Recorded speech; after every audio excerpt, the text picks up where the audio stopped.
بخشش کا رحمتوں کا فرمان آ گیا ہے، رب کی عطا سے اپنا رمضان آ گیا ہے۔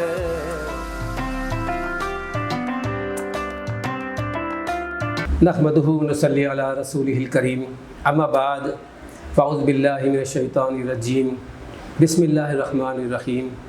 الصلاۃ والسلام علیکہ یا سیدی یا رسول اللہ، الصلاۃ والسلام علیکہ یا سیدی یا حبیب اللہ۔ تمام دیکھنے والوں کو سرور مدنی کی جانب سے السلام علیکم ورحمۃ اللہ وبرکاتہ۔ پروگرام بزم نور میں آپ تمام کا خیر مقدم ہے۔ قرآن پاک میں اللہ تعالیٰ کا ارشاد ہے، یا ایھا الذین آمنوا کتب علیکم الصیام کما کتب علی الذین من قبلکم، کہ اے ایمان والو، تم پر روزے فرض کیے گئے جیسے کہ اگلی امت پر فرض کیے گئے۔ پہلی امتوں پر جو روزے اللہ تعالیٰ نے فرض کیے وہ بہت ہی سخت قسم کی ان کی عبادت تھی، لیکن آپ صلی اللہ علیہ وآلہ وسلم کا یہ معجزہ کہہ لیں، اللہ تعالیٰ کی محبت کہہ لیں کہ اللہ تعالیٰ نے حضور پاک صلی اللہ علیہ وآلہ وسلم کی امت پر احسان کیا، اور ہمارے روزوں میں حضور پاک کی امت میں یہ روزہ فجر کی نماز سے لے کر مغرب کی نماز تک رکھا ہے۔ تو یہ اللہ کا کرم ہے حضور صلی اللہ علیہ وآلہ وسلم کی وسیلہ جلیلہ سے۔ تو آج ہم رمضان المبارک کے مہینے میں ہیں، اور رمضان المبارک کی فضیلتیں و برکتیں سمیٹنے کے لیے یہاں بیٹھے ہیں۔ میرے ساتھ مولانا محمد دانش رضا قادری صاحب تشریف فرما ہیں، جو ہمیں رمضان المبارک کے متعلق آگاہی دیں گے۔ ہم ان سے بہت کچھ سیکھیں گے۔ اور میرے دوسرے مہمان ثنا خوان ہیں، سید مظہر الرحمان قادری حامدی صاحب، ماشاءاللہ بہت اچھے ثنا خوان ہیں، بہت اچھی آواز ہے، اللہ تعالیٰ نے انہیں بہت اچھا لحن دیا ہے۔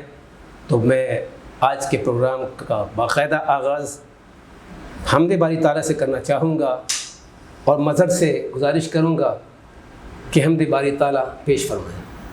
تیری شان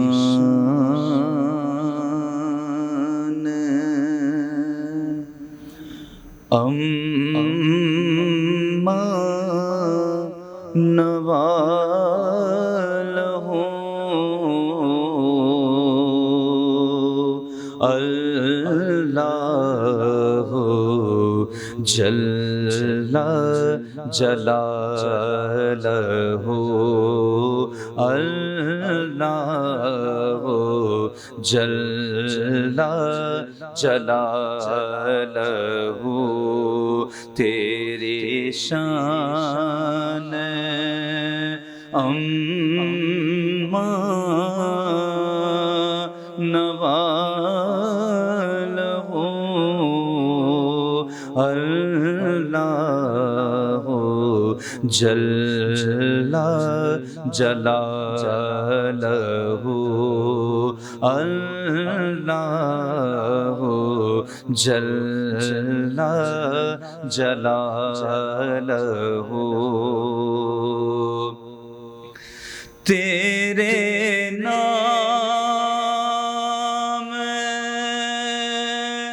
پر اے میرے خدا میرا دل فدا، میری جان فدا ہے، میرے روح کی یہی غذا، تیرا نام لب پہ رہے صدا، تیرا نام لب پہ رہے صدا، ہو تیری رضا میری آرزو، اللہ جل جلالہ، اللہ جل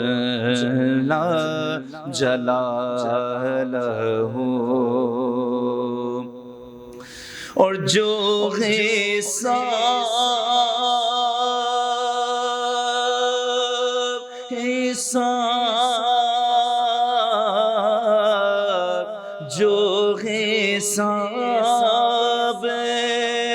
روز حساب ہو، تو میرے دائیں ہاتھ کتاب ہو، میرے لب پہ نعت جناب ہو، نہ سوال ہو نہ جواب ہو، نہ سوال ہو نہ جواب ہو، میں رہوں حضور کے روبرو، اللہ جل جلالہ، اللہ جل جلالہ، تیری شان امان والا ہو، اللہ جل جلالہ، اللہ جل جلالہ۔ سبحان اللہ، ماشاء اللہ مظہر بھائی، بہت خوبصورت انداز میں آپ نے حمد باری تعالیٰ پیش کی۔ اللہ تعالیٰ آپ کی آواز میں اور سوز و گداز پیدا فرمائے۔ اب ہم چلتے ہیں رمضان المبارک کے معاملات کی طرف۔ مولانا محمد دانش رضا قادری صاحب ہمارے ساتھ تشریف فرما ہیں۔ حضرت کیا فرمائیں گے؟ رمضان المبارک آ چکا ہے، ہمیں اس میں کیا کیا چیزیں ایسی ہیں جو روزے میں ہمیں کرنی ہیں، روزے میں ہمیں اس سے رکنا ہے، اس کے بارے میں ہمیں کچھ آپ بتائیں۔ الحمدللہ رب العالمین والصلاة والسلام علی سید المرسلین، اما بعد فاعوذ باللہ من الشیطان الرجیم، بسم اللہ الرحمن الرحیم۔ یا ایہا الذین آمنوا کتب علیکم الصیام کما کتب علی الذین من قبلکم لعلکم تتقون۔ سب سے پہلی بات یہ ہے صیام۔ صیام کا جو معنی ہے وہ ہے رکنا، رکنا، اپنے آپ کو روکنا۔ سب سے پہلی بات تو یہ ہے کہ کس چیز سے روکنا، کھانے سے، پینے سے، جماع سے اپنے آپ کو روکنا۔ یہ تو ظاہری چیزیں ہیں، لیکن فرمایا لعلکم تتقون، روزہ رکھیں کیوں؟ کہ آپ متقی ہو جائیں، سبحان اللہ، تقوی اختیار کریں۔ تقوی کیسے آئے گا؟ تقوی ہمیں آئے گا رکنے سے۔ رکنا، ہم نے کھانے سے رک گئے، پینے سے رک گئے، جماع سے رک گئے، لیکن جو باطنی چیزیں ہیں فرمایا کہ جھوٹ سے رکیں، غیبت سے رکیں، اپنے آپ کو اسی طرح تمام فضولیات سے روکیں۔ اگر روزہ رکھ لیا لیکن اگر ہم نے اپنے آپ کو روکا نہیں، باطنی امراض، باطنی گناہوں سے خود کو نہیں روکا، تو گویا ہم نے روزے کا حق ادا نہیں کیا۔ سبحان اللہ، سبحان اللہ۔ لعلکم تتقون تب ادا ہوگا، تقوی پرہیزگاری تب ہمیں ملے گی جب ہم اپنے آپ کو تمام گناہوں سے روکیں گے۔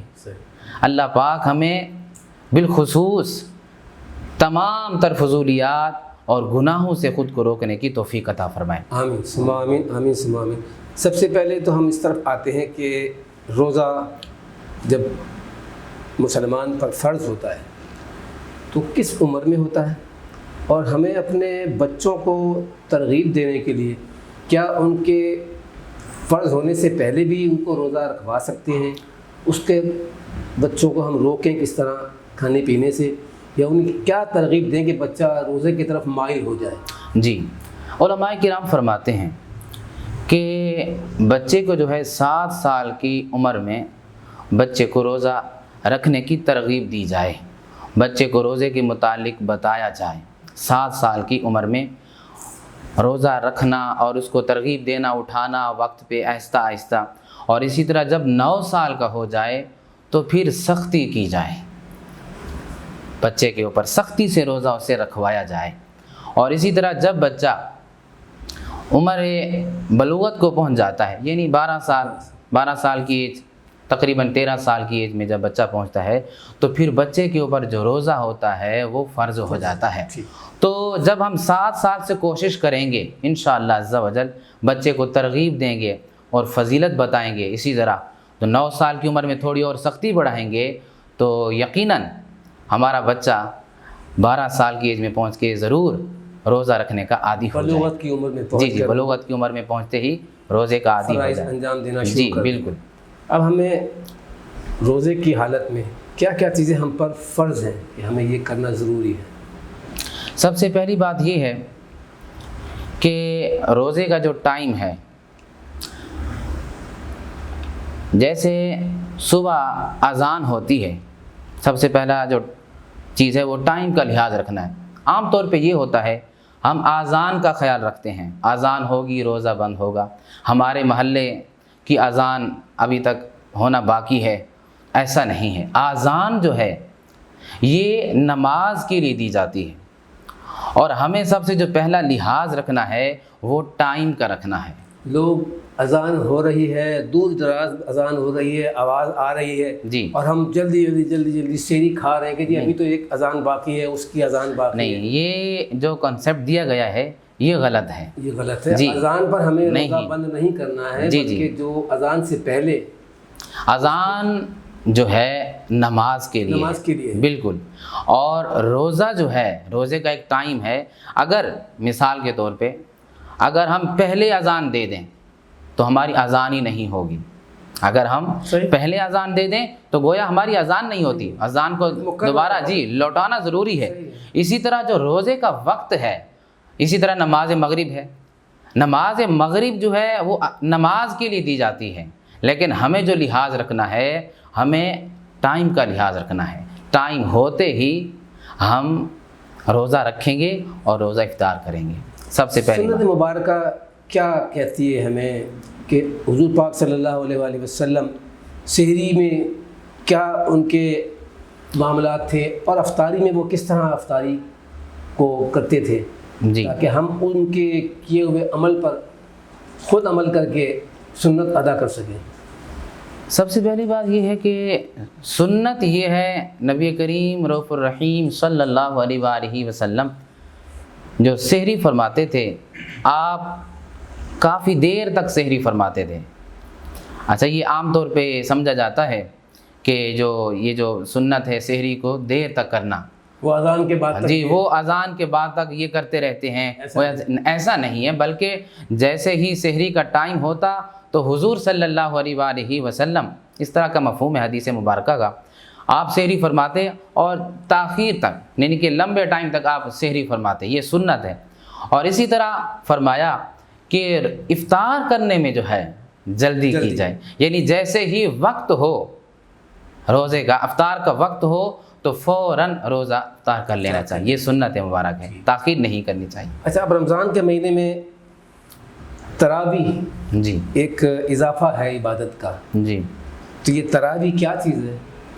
یہ واجب ہے، سنت ہے، نفل ہے، اور کیا صرف مردوں کے لیے یہ تراویح رکھی گئی ہے یا خواتین بھی تراویح پڑھ سکتی ہیں یا پڑھنا چاہیے؟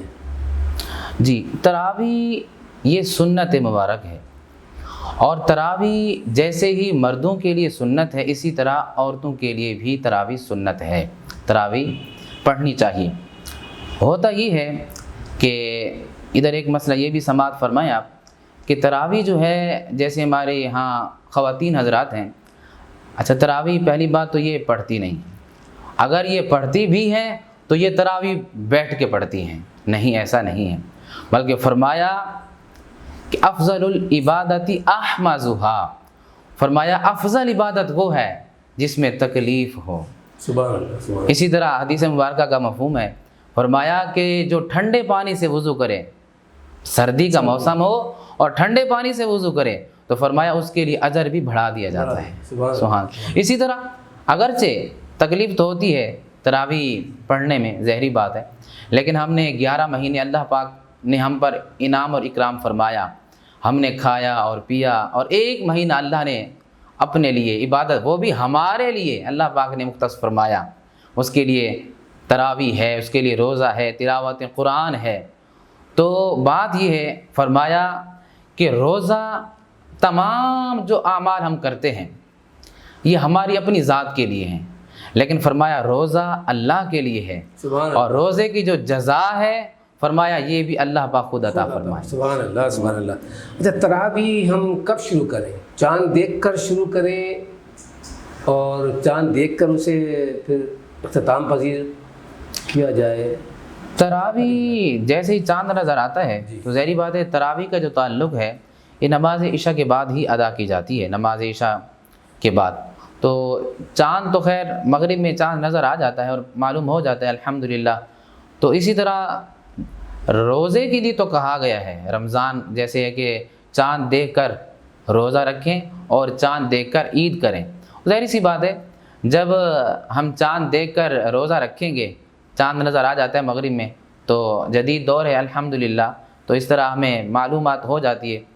تو ظاہری بات ہے چاند دیکھ کر روزے کے بارے میں تو آیا ہے، لیکن جب روزہ ہوگا تو تراویح تو ضروری نہیں ایسا ادا کی جاتی ہے۔ میرا مطلب یہ ہے کہ آج جیسے 29 شعبان المعظم ہے اور آج چاند ہو جاتا ہے تو روزہ تو ہم کل سے رکھیں گے، جی جی، لیکن تراویح ہم آج ہی پڑھیں گے کیونکہ مغرب کے بعد وہ تاریخ بدل جاتی ہے۔ اصل بات یہ ہے جو اسلامی تاریخ ہے، اسلامی تاریخ ہماری جیسے ہی سورج غروب ہوتا ہے نماز مغرب، ایسے ہی ہماری اسلامی تاریخ تبدیل ہو جاتی ہے، چینج ہو جاتی ہے۔ تو ظاہری بات ہے روزہ یہ جیسے مغرب کا وقت ہوتا ہے تو وہ دوسرا دن شمار ہو جاتا ہے، تو اس چاند دیکھ کر ہی ہمیں تراویح تو ہم ادا کریں گے، روزہ تو دوسرے دن ہوگا ظاہری بات ہے، تو لیکن تراویح 1 دن پہلے ہی ہم ادا کریں گے۔ کتنی رکعتیں تراویح میں پڑھنا چاہیے؟ نماز تراویح جو جمہور کا مذہب ہے، نماز تراویح کی 20 رکعتیں ہیں اور احناف کا بھی یہی مذہب ہے الحمدللہ، تو یہ اسی پہ ہی عمل کیا جاتا ہے۔ سبحان اللہ، سبحان اللہ۔ 20 رکعتیں جی 20 رکعتیں پڑھنی چاہیے، بالکل بالکل بالکل۔ ہمارے ساتھ مظہر صاحب موجود ہیں، سید مظہر الرحمان قادری حامدی صاحب۔ میں اس لیے ان کے ساتھ ذرا مسکراہٹ سے پیش آتا ہوں کہ یہ بہت چھوٹے تھے جب سے ہم ان کی نعتیں سنتے ہیں ماشاءاللہ، اور اب انہوں نے بہت اچھا اپنے آپ کو نعت میں انوالو کیا ہے اور بہت اچھا پڑھ رہے ہیں۔ تو میں مظہر بھائی آپ سے پھر نعت کی گزارش کروں گا کہ نعت رسول مقبول صلی اللہ علیہ وآلہ وسلم پیش فرمائیں۔ سب سے پہلے تو میں ماشاءاللہ 99 چینل کے حوالے سے تمامی سننے والوں کو، دیکھنے والوں کو رمضان کی مبارکباد بھی پیش کرتا ہوں، اور میں بہت شکریہ ادا کرنا چاہوں گا محترم جناب سرور مدنی صاحب کا، جو ہمارے استاد بھی ہیں الحمدللہ، جنہیں ہم نے دیکھا، سنا، اور ہم نے بھی ان کو سن کے پڑھنا سیکھا الحمدللہ۔ اور آپ کے توسط سے میں 99 چینل کا بھی شکریہ ادا کروں گا، پورے ٹیم کا، کہ جنہوں نے اس محبت سے ماشاءاللہ اس روح پرور محفل کو سجایا رمضان میں، اور سب کا بہت بہت شکریہ۔ اور انشاءاللہ تعالیٰ ایک خوبصورت کلام کہ جو ہم سب کی خواہش ہے کہ جو وبا اس وقت پھیلی ہوئی ہے کہ اللہ تعالیٰ اس کو ہم سب سے جلد از جلد دور فرما کے ہم سب کو اپنے اور اپنے حبیب کے در کی مقبول حاضری نصیب فرما دے جلدی۔ وہ کچھ لمحات ہیں جو یاد آتے ہیں، تو میں انشاءاللہ تعالیٰ کلام پیش کر رہا ہوں۔ خوشبوئے پہ ہم آتی ہے، بیٹھا ہوں مسجد نبوی میں، یوں سانسیں مہکی مہکی ہیں، یوں سانسیں مہکی مہکی ہیں، بیٹھا ہوں مسجد نبوی میں، محسوس ہوا ہے یوں مجھے کو کہ شہر نور میں بیٹھا ہوں، محسوس ہوا ہے یوں مجھے کو کہ شہر نور میں بیٹھا ہوں، کیا نور کی کرنیں اتری ہیں، بیٹھا ہوں مسجد نبوی میں، کیا نور کی کرنیں اتری ہیں، بیٹھا ہوں مسجد نبوی میں، اور مشغول درودوں میں ہوں کبھی، مصروف دعاؤں میں ہوں کبھی، مشغول درودوں میں ہوں کبھی،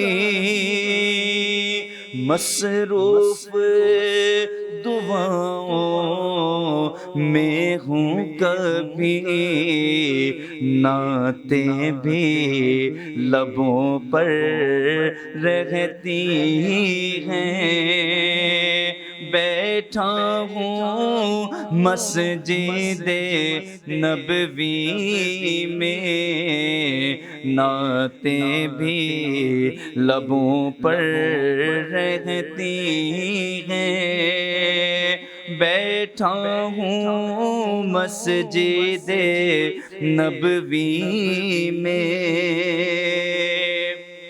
اور رمضان کی بہاریں آئی ہیں، بخشش کا مژدہ لائی ہیں، رمضان کی بہاریں آئی ہیں، بخشش کا مژدہ لائی ہیں، رحمت کی گھٹائیں برسی ہیں، بیٹھا ہوں مسجد نبوی میں، یوں سانسیں مہکی مہکی ہیں، بیٹھا ہوں مسجد نبوی میں، اور نظریں ہیں گنبد خضرا پر، ہاتھوں میں کھجور مدینے کی، نظریں ہیں گنبد خضرا پر ہاتھوں میں کھجور مدینے کی افطار کی گھڑیاں آئی ہیں، بیٹھا ہوں مسجد نبوی میں، افطار کی گھڑیاں آئی ہیں، بیٹھا ہوں مسجد نبوی میں، افطار میں دسترخوان سجے، سحری کی رونق کیا کہنا، افطار میں دسترخوان سجے، سحری کی رونق کیا کہنا، جنت کی ہوائیں چلتی ہیں، بیٹھا ہوں مسجد نبوی میں، جنت کی ہوائیں چلتی ہیں، بیٹھا ہوں مسجد نبوی میں، اور کیا بات اجاگر ہے میری،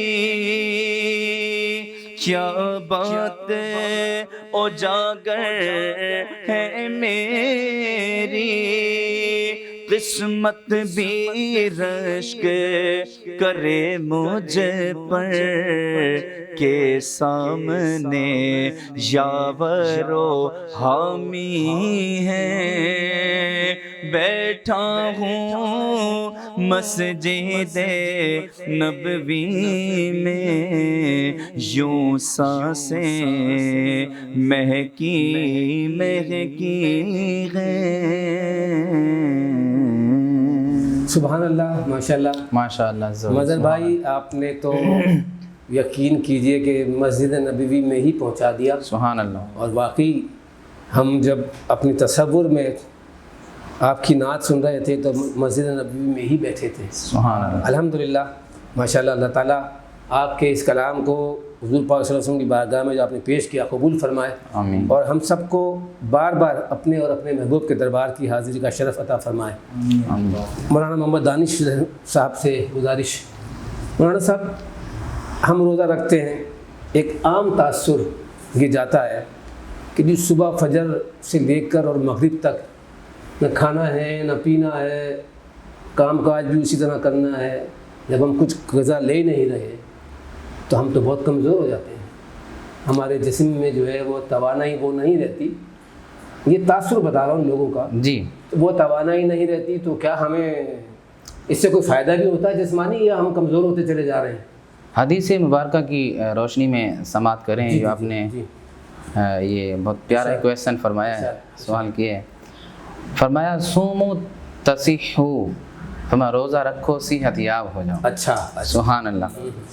بعض لوگ رمضان المبارک کے روزہ رکھنے میں ہیلے بہانے تلاش کرتے ہیں، سخت کام کرتا ہوں، بھاری کام کرتا ہوں، اور اسی طرح میری ڈیوٹی بہت مشکل ہے، روزہ رکھنے سے بیمار ہو جاؤں گا، روزہ میں رکھ نہیں سکتا، یا بھوک پیاس کی شدت مجھے جو ہے بڑی تنگ کرتی ہے، اس حوالے سے۔ لیکن نبی کریم رؤوف الرحیم صلی اللہ علیہ وآلہ وسلم نے ارشاد فرمایا صوموا تصحوا، فرمایا روزہ رکھو صحت مند ہو جاؤ، قربان جائیے۔ سبحان اللہ۔ لیکن قرآن مجید ہمارے رہنمائی فرماتا ہے، اللہ تبارک و تعالیٰ نے ارشاد فرمایا ایام معدودات، فرمایا گنتی کے دن ہیں، 29 یا 30۔ اللہ پاک نے ہمیں تسلی دی ہے، یعنی کہ تقریباً ایک سال کے اندر 363 کم و بیش یہ دن ہوتے ہیں. اللہ نے فرمایا لیکن روزے کے جو ایام معدودات گنتی کے 29 دن ہیں. سبحان اللہ. یہ ہماری تسلی کے لیے اور ہمیں یہ رہنمائی دی گئی ہے کہ پورا سال نہیں رکھنے آپ نے, 30 دن ہیں. یہ تصور جب جم جائے گا 30 دن ہیں تو انشاءاللہ عز و جل نہ بھوک لگے گی اور نہ ہی پیاس لگے گی انشاءاللہ عز و جل. اور آج کل تو جتنی ریسرچ میڈیکلی ہو رہی ہے اس میں سبحان اللہ یہی بتایا جا رہا ہے بالخصوص کینسر کے حوالے سے اور دیگر معاملات میں لوگوں کو نوبل پرائز مل گئے کہ یہ تشخیص کی گئی. یہاں تو میرے آقا سرکار دو عالم صلی اللہ علیہ وآلہ وسلم نے 1500 سال پہلے سبحان اللہ ہمیں روزے کی ترغیب دی اور الحمدللہ کی بیماریوں سے بھی جیسے آپ نے فرمایا کہ نجات ہے اور صحت پاؤ, روزہ رکھ کے صحت پاؤ. روزہ رکھو اپنے بچوں سے بالخصوص مخاطب ہوں جن پر روزے ابھی فرض ہوئے ہیں نئے, وہ بالکل بھی نہ گھبرائیں.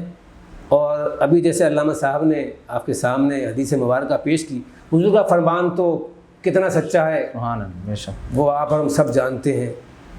تو آپ بالکل نا امید نہ ہوں بلکہ روزہ رکھ کر یقیناً آپ صحتیاب ہوتے چلے جائیں گے اور اللہ تعالیٰ آپ کو تمام عمر ہر سال روزے رکھنے کی ہمت و طاقت عطا فرمائے.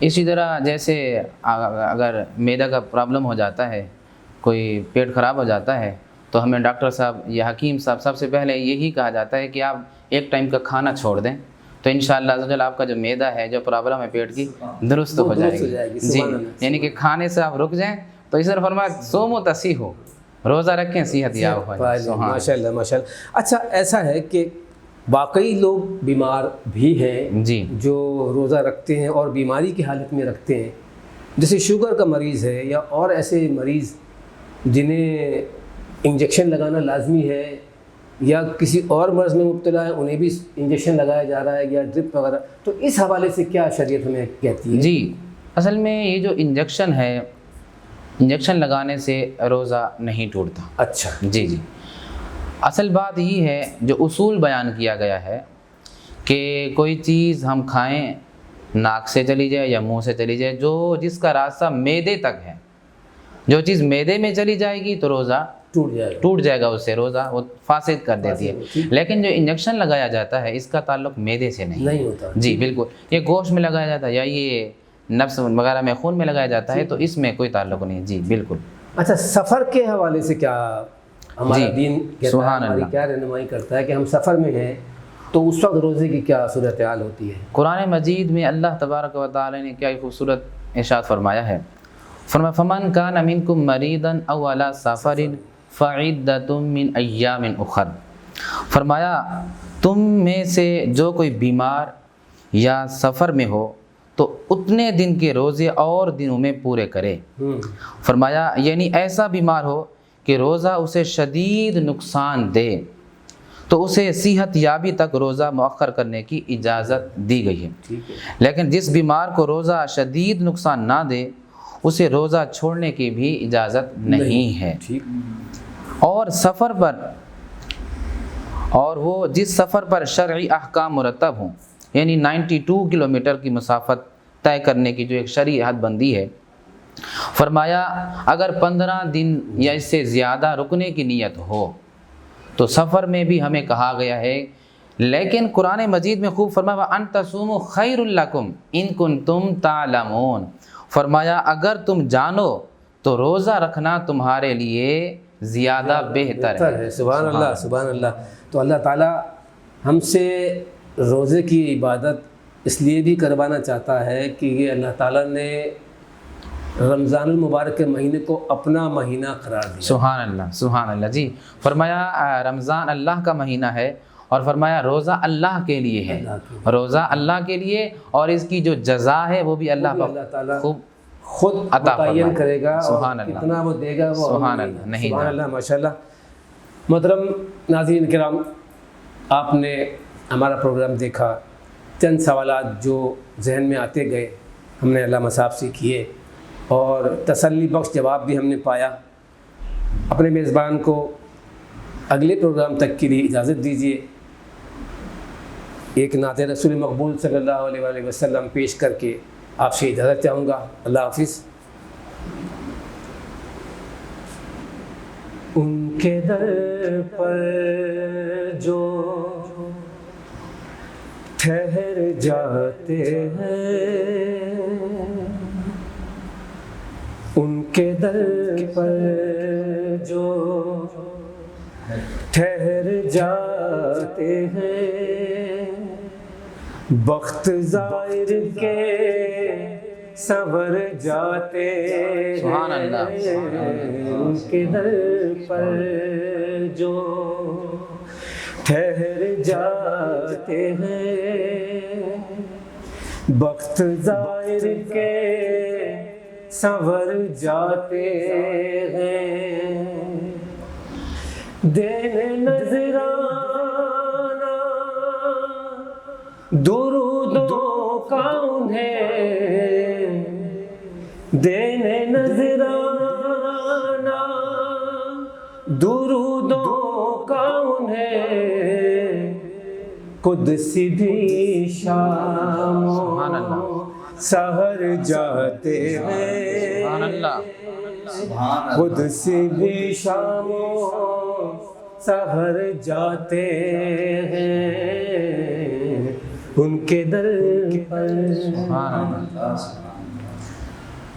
وہ کتنا پیارا ہے خیالوں کا سفر، کتنا پیارا ہے، کتنا پیارا ہے خیالوں کا سفر، بس ادھر سوچا سبحان اللہ، ادھر جاتے ہیں، سبحان اللہ، بس ادھر سوچا ادھر جاتے سبحان ہیں، اللہ، خود بتا دیتی ہے خوشبو ان کی، خود بتا دیتی ہے خوشبو ان کی،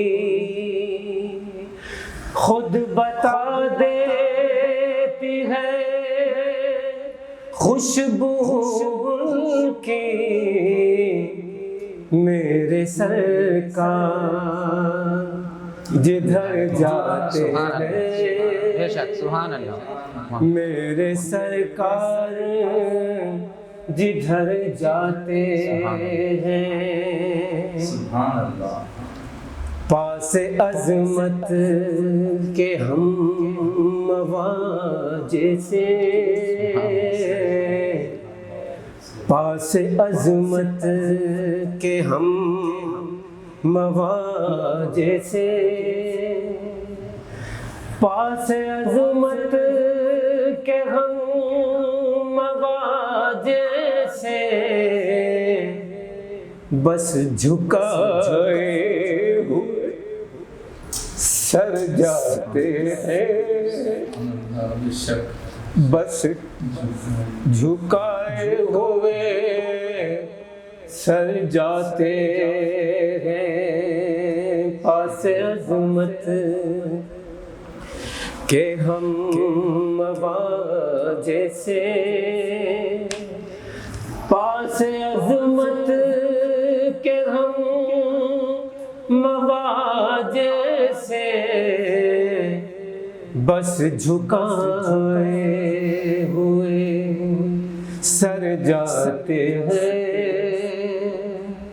بس جھکائے ہوئے سر جاتے ہیں، اور یوں نمایاں ہے سبحان اللہ، ان کے دیوانے، یوں نمایاں ہے، یوں نمایاں ہے ان کے دیوانے، ان کی ناموس پہ مر جاتے ہیں، سبحان اللہ، بے شک، ان کی ناموس پہ مر جاتے ہیں، اور وقت رخصت حضور سے سرور، وقت رخصت حضور سے سرور، وقت رخصت حضور سے سرور، مزمحل دیدائے تر جاتے ہیں، مزمحل دیدائے تر جاتے ہیں، ان کے در پر جو ٹھہر جاتے ہیں، بخت ظاہر کے سنور جاتے ہیں۔